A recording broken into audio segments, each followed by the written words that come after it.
Hello friends, welcome to our YouTube channel तैयारी beginners की। इस वीडियो के माध्यम से आपको यूपीजीआईसी लेक्चरर एग्ज़ाम के लिए रसायन विज्ञान के बहुत ही महत्वपूर्ण प्रश्नोत्तर देखने को मिलेंगे। पूरा वीडियो देखिए और चैनल को सब्सक्राइब भी कर लीजिएगा।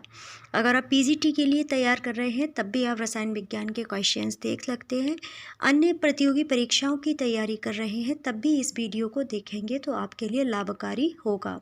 तो वीडियो शुरू करते हैं। पहला क्वेश्चन है, सबसे जटिल कार्बनिक पदार्थ होता है? ए ऑप्शन है वसा, बी ऑप्शन है कार्बोहाइड्रेट, सी ऑप्शन है प्रोटीन, डी ऑप्शन है इनमें से कोई नहीं। तो इसका जो करेक्ट ऑप्शन हो जाएगा वो आपका हो जाएगा सी ऑप्शन। सबसे जटिल कार्बनिक पदार्थ प्रोटीन होता है। प्रोटीन अमीनो अम्ल का बना होता है। प्रोटीन का उपयोग शरीर निर्माण के रूप में होता है। अगर इसमें ऑप्शन वसा की बात करें, अगर ए ऑप्शन वसा है तो वसा जो है घी में जो वसा होती है 99% होती है। मशरूम और सोयाबीन में बहुतायत में प्रोटीन पाया जाता है। मशरूम में प्रोटीन 80% पाया जाता है। प्रोटीन CHO तथा N का मिश्रण होता है। अगला क्वेश्चन है, कांच किसका मिश्रण है? तो ए ऑप्शन है अभ्रक और क्वार्टर्स का, बी ऑप्शन है कॉपर और टिन का, सी ऑप्शन है जस्ता और निकेल का, डी ऑप्शन है रेत और लवण का।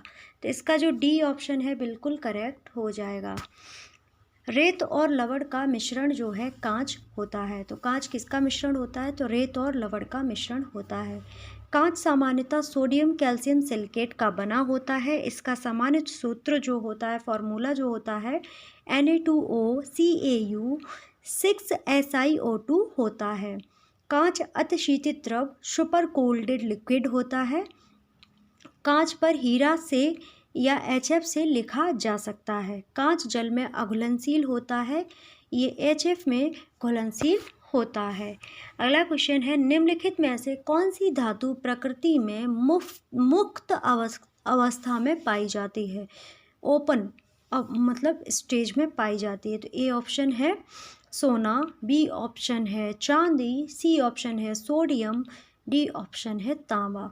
तो इसका ए ऑप्शन बिल्कुल करेक्ट हो जाएगा कि जो सोना है ये मुक्त अवस्था में पाया जाता है।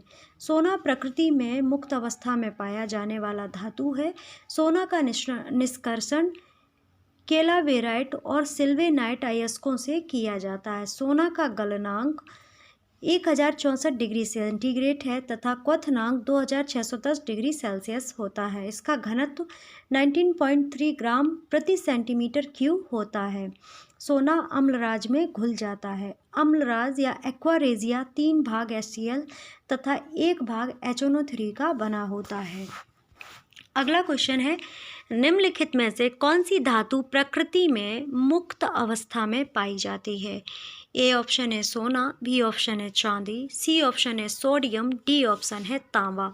तो इसका ए ऑप्शन बिल्कुल करेक्ट हो जाएगा। सोना प्रकृति में मुक्त अवस्था में पाया जाता है। ठीक है। अगला क्वेश्चन है, निम्नलिखित में से कौन विद्युत का सबसे अच्छा चालक है? तो ए ऑप्शन है एल्यूमिनियम, बी ऑप्शन है तांबा, सी ऑप्शन है लोहा, डी ऑप्शन है चांदी। तो इसका करेक्ट ऑप्शन आपका हो जाएगा चांदी। चांदी जो है विद्युत का सबसे अच्छा कंडक्टर होता है। चांदी या Ag विद्युत का सबसे अच्छा चालक है। एल्यूमिनियम विद्युत तथा ऊष्मा का अच्छा चालक होता है। जो ए ऑप्शन में एल्यूमिनियम लिखा है ये विद्युत तथा ऊष्मा का अच्छा चालक होता है। एल्यूमिनियम का घनत्व 2.7 ग्राम प्रति सेंटीमीटर क्यूब होता है। आयरन का गलनांक 1538 डिग्री सेल्सियस तथा क्वथनांक 2862 डिग्री सेल्सियस होता है। आयरन मतलब लोहा। धातुएं ध्वनिक होती हैं, सोनोरस होती हैं। अभ्रक ऊष्मा का स्वचालक और विद्युत का कुचालक होता है। अगला क्वेश्चन है, किसी द्रव पर दाब बढ़ता है तो इसका क्वथनांक मतलब इसके क्वथनांक में क्या परिवर्तन हो जाता है? ए ऑप्शन है घटता है, बी ऑप्शन है बढ़ता है, सी ऑप्शन है परिवर्तित नहीं होता, डी ऑप्शन है पहले घटता है और फिर बढ़ता है। तो इसका बी ऑप्शन बिल्कुल करेक्ट हो जाएगा। यदि किसी द्रव पर दाब बढ़ता है तो उसका क्वथनांक भी बढ़ जाता है। किसी निश्चित ताप पर कोई द्रव खौलता है तब उस ताप को उस पदार्थ का क्वथनांक कहते हैं। तो बॉइलिंग पॉइंट किसे कहते हैं? किसी निश्चित टेम्परेचर पर जब कोई लिक्विड खौलता है तब उस ताप को उस पदार्थ का क्वथनांक कहते हैं। अगला पॉइंट है, जिस न्यूनतम ताप पर वाष्प दाब वायुमंडलीय दाब के बराबर होता है उसे बॉइलिंग पॉइंट कहते हैं। अगला पॉइंट है, किसी द्रव में अशुद्धि मिलाने पर द्रव का बॉइलिंग पॉइंट बढ़ जाता है। क्वेश्चन ये भी बन जाता है कि किसी द्रव में अशुद्धि मिला दें तो द्रव के बॉइलिंग पॉइंट में क्या परिवर्तन होंगे? तो परिवर्तन ये होगा कि बॉइलिंग पॉइंट बढ़ जाएगा। जल का बॉइलिंग पॉइंट 100 डिग्री सेंटीग्रेड होता है। ठीक है। वायुमंडलीय दाब कम होने पर बॉइलिंग पॉइंट घट जाता है। अगर वायुमंडलीय दाब कम होगा तो बॉइलिंग पॉइंट घट जाएगा। इसलिए पहाड़ों पर खाना देर से पकता है। कभी कभी क्वेश्चन पूछा जाता है कि ऊंचे पहाड़ों पर खाना देर से क्यों पकता है? क्योंकि वहाँ पर वायुमंडलीय दाब जो है घट जाता है, इस वजह से वहाँ का बॉइलिंग पॉइंट जो होता है, क्वथनांक जो होता है, वो घट जाता है, इसलिए खाना देर से पकता है। प्रेशर कुकर में जल का क्वथनांक 120 डिग्री सेंटीग्रेड होता है। तो प्रेशर कुकर में जल का क्वथनांक कितना होता है? तो 120 डिग्री सेंटीग्रेड होता है। अगला क्वेश्चन है, बायोडीजल के उत्पाद में निम्नलिखित में से कौन सी प्रक्रिया अपनाई जाती है? तो ए ऑप्शन है ट्रांसएमिनेशन, बी ऑप्शन है अनुलेखन, सी ऑप्शन है ट्रांसस्टेरिफिकेशन, डी ऑप्शन है अनुवाद। तो इसका सी ऑप्शन बिल्कुल करेक्ट हो जाएगा। बायोडीजल के उत्पाद में ट्रांसएस्ट्रिफिकेशन की प्रक्रिया अपनाई जाती है।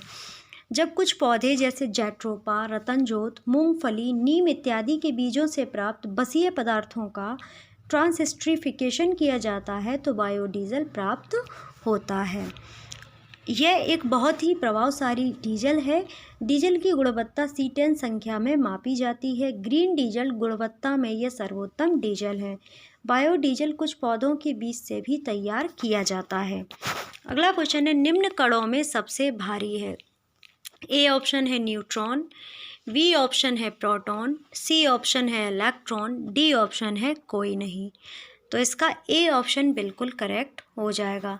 सबसे भारी अगर पूछ लिया जाए तो न्यूट्रॉन सबसे भारी कण होता है। द्रव्यमान के आधार पर अगर देखें तो सबसे पहले न्यूट्रॉन आएगा, फिर प्रोटॉन आएगा, फिर आएगा आपका इलेक्ट्रॉन। और न्यूट्रॉन का द्रव्यमान 1.676 इंटू 10⁻⁻27 किलोग्राम होता है।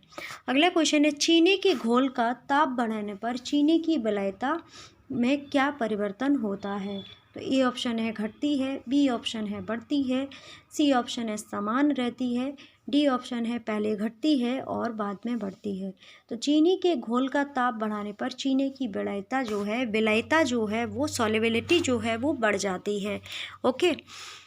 और अगर ताप घटा देंगे तो सॉल्युबिलिटी भी घट जाएगी। द्रव में ठोस की विलयता तापमान के बढ़ने पर बढ़ती है। द्रव में गैस की विलयता तापमान के बढ़ने पर घटती है। कार्बोनिक ड्रिंक्स को ठंडा करने पर इसमें CO2 कार्बन डाइऑक्साइड की विलयता बढ़ी जाती है। ठीक है। अगला क्वेश्चन है, ठोस का सीधे वाष्प में परिवर्तित होने को क्या कहा जाता है? तो ए ऑप्शन है बाष्पीकरण, वेपोराइजेशन, हिमीकरण, फ्रीजिंग, सी ऑप्शन है संपीड़न, सॉलिडिफिकेशन और डी ऑप्शन है उद्दातीकरण, सब्लिमेशन। तो ठोस का सीधे वाष्प में परिवर्तन सब्लिमेशन कहलाता है।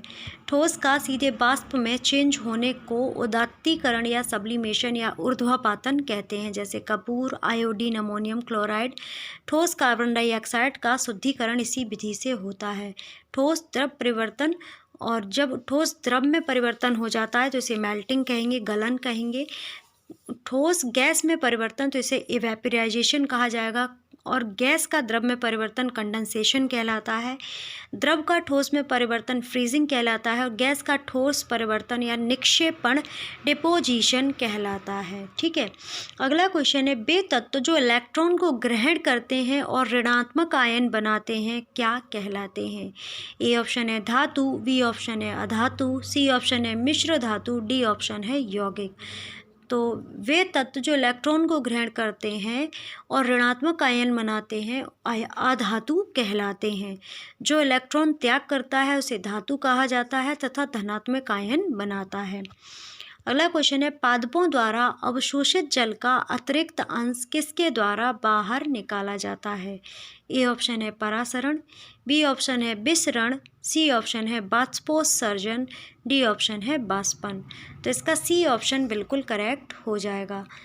पादपों द्वारा अवशोषित जल का अतिरिक्त अंश बाष्पोत्सर्जन द्वारा बाहर निकाला जाता है। अगला क्वेश्चन है, निम्नलिखित में से ऊष्मा का अच्छा चालक लेकिन विद्युत का खराब चालक कौन सा है? ए ऑप्शन है एस्बेस्टॉस, बी ऑप्शन है सेल्यूलॉइड, सी ऑप्शन है पैराफिन मोम, डी ऑप्शन है अभ्रक।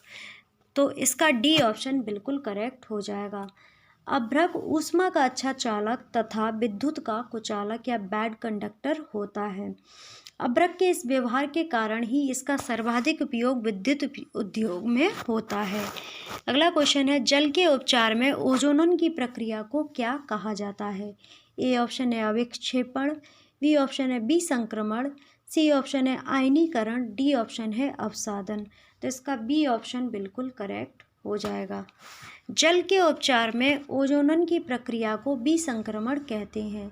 जल में जब ओजोन मिलाया जाता है तो यह जल में उपस्थित कीटाणुओं का क्षय कर उसे पीने योग्य बनाता है, जैसे कि अशुद्ध जल +O3 = शुद्ध जल कीटाणु रहित। जल का शुद्धिकरण आसवन विधि द्वारा किया जाता है। क्वेश्चन कभी पूछ लिया जाए कि जल का शुद्धिकरण किस विधि द्वारा करते हैं, तो आसवन विधि द्वारा किया जाता है। अगला क्वेश्चन है, जल और अल्कोहल के एक मिश्रण को किसके द्वारा अलग किया जा सकता है? ए ऑप्शन है फिल्ट्रन, बी ऑप्शन है बाष्पन, सी ऑप्शन है निस्तारण, डी ऑप्शन है आसवन। अब अभी हमने ऊपर बताया कि जल का शुद्धिकरण आसवन विधि द्वारा किया जाता है, तो इसमें भी अगर जल और अल्कोहल के मिश्रण को अलग अलग करना है तो इसका मतलब है जल को शुद्ध करना है, तो इसमें भी आसवन विधि द्वारा ही अलग किया जाएगा। आसवन विधि द्वारा ऐसे मिश्रित द्रवों को अलग किया जाता है जिसके क्वथनांकों के बीच अंतर बहुत कम हो। अगला प्रश्न है, आयरन को जंग लगने से रोकने के लिए कौन सी प्रक्रिया लाभकारी नहीं है? ए ऑप्शन है अनिलन, बी ऑप्शन है ग्रीस लगाना, सी ऑप्शन है जस्ता चढ़ाना, डी ऑप्शन है पेंट करना। तो इसका जो करेक्ट आंसर हो जाएगा वो आपका हो जाएगा अनिलन। आयरन को जंग से रोकने के लिए अनिलन प्रक्रिया लाभकारी नहीं है। जंग लगने से लोहे की आयु घट जाती है। जब लोहे में जंग लग जाती है तो उसका भार बढ़ जाता है। जंग एक यौगिक का उदाहरण है। आयरन पर जंग लगना एक केमिकल चेंज होता है। अगला क्वेश्चन है, सही कथन का चयन कीजिए। ए ऑप्शन है मिश्रण समांगी होते हैं, बी ऑप्शन है एक मिश्रण में घटक नियत अनुपात में उपस्थित होते हैं, सी ऑप्शन है किसी मिश्रण के घटकों को पृथक नहीं किया जा सकता, डी ऑप्शन है एक मिश्रण के गुणधर्म उसके घटकों के समान ही होते हैं। तो इसका डी ऑप्शन बिल्कुल करेक्ट हो गया। एक मिश्रण के गुणधर्म उसके घटकों के समान ही होते हैं, यह कथन सही है। मिश्रण दो प्रकार के होते हैं, समांग मिश्रण और विषमांग मिश्रण। समांग मिश्रण के प्रत्येक भाग का संगठन एवं घनत्व नियत होता है, जबकि विषमांग घटक में ऐसा नहीं होता है। अगला क्वेश्चन है, गर्मी के दिनों के दौरान मिट्टी के बर्तन में रखा पानी ठंडा हो जाता है, यह किसके कारण होता है? तो ए ऑप्शन है विशरण, बी ऑप्शन है बाष्पोत्सर्जन, सी ऑप्शन है ऑस्मोसिस और डी ऑप्शन है वाष्पीकरण। तो इसका डी ऑप्शन बिल्कुल करेक्ट हो जाएगा। बाष्पीकरण के कारण गर्मी के दिनों के दौरान मिट्टी के बर्तन में रखा पानी ठंडा हो जाता है। बाष्पीकरण में गर्म करने पर द्रव तीव्रता से गैस में परिवर्तित हो जाता है, जिसके लिए आवश्यक ऊष्मा जल से लिया जाता है, जिससे जल ठंडा हो जाता है। साधारण ताप पर गर्म करने पर जब द्रव वाष्प में बदलता है तब इस क्रिया का बाष्पीकरण कहलाता है, जैसे जल से बादल का बनना, स्प्रिट का उड़ना इत्यादि। अगला प्रश्न है, निम्नलिखित में से कौन सा एक मिश्रण नहीं होता है? ए ऑप्शन है मिट्टी का तेल, बी ऑप्शन है हवा, सी ऑप्शन है अल्कोहल, डी ऑप्शन है पेट्रोल। तो इसमें अल्कोहल मिश्रण नहीं होता है। अल्कोहल एक यौगिक होता है और इसका फॉर्मूला C2H5OH होता है। इसमें OH अभिक्रियाशील समूह होता है। मिक्सचर की अगर बात करें, वह पदार्थ जो दो या दो से अधिक तत्वों या उनके पदार्थों को किसी अनुपात में मिलाने पर बनता है, जिसे सरल यांत्रिक विधियों द्वारा अलग किया जा सकता है। मिक्सचर कहलाता है, जैसे बारूद, हवा, पेट्रोल, केरोसिन, नमक, पानी एवं पानी चीनी का घोल।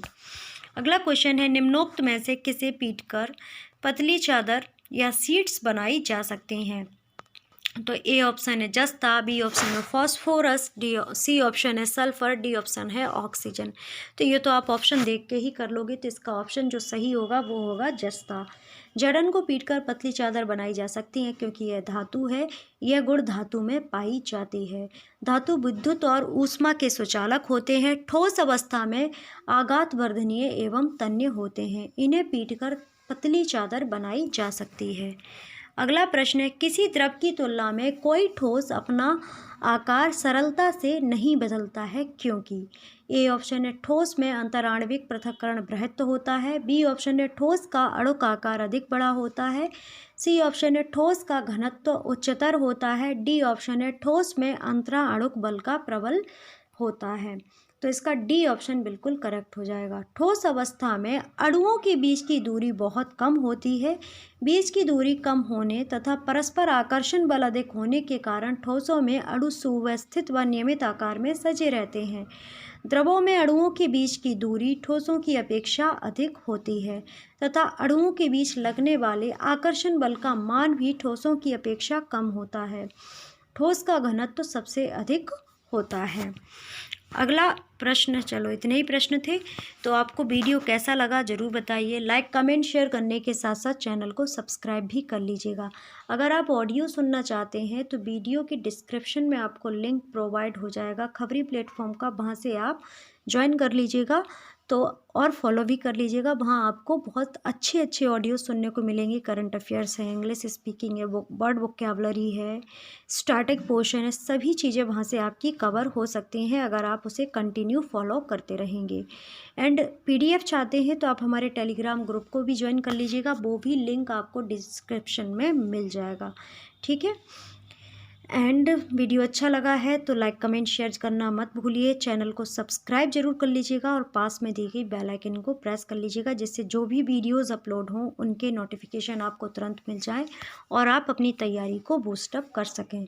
तो आप सभी का बहुत बहुत धन्यवाद वीडियो वॉच करने के लिए। Have a good day.